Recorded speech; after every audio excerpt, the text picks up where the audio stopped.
Mga kababayan, alam natin kung gaano kamahal ang panganganak. May check-up, laboratory test, ospital, at gamot. Kapag kinulang ang pera, napipilitan tayo maghintay o magtipid. Dito nagsisimula ang panganib.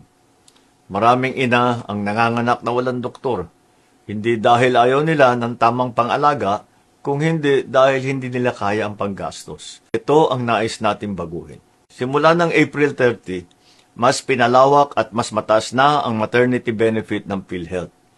Para sa normal na delivery sa ospital, mula 9,750 pesos, magiging 29,000 pesos na ang sasagutin. Para naman sa cesarean section, mula 37,000 pesos ay magiging 58,000 pesos hanggang 62,000 pesos na. Sa maraming pagkakataon, kung sa ward manganganak, kahit sa private hospital, maaari nang wala nang babayaran paglabas. Pinalawak din ang prenatal care. Mula 4 na check-up, magiging 8 na ang sasagutin ng PhilHealth. Kasama na ang mga bakuna at saka laboratory test. At pagkatapos naman manganak, may 3 follow-up visit na sakop na rin. Simple lamang ang ating layunin.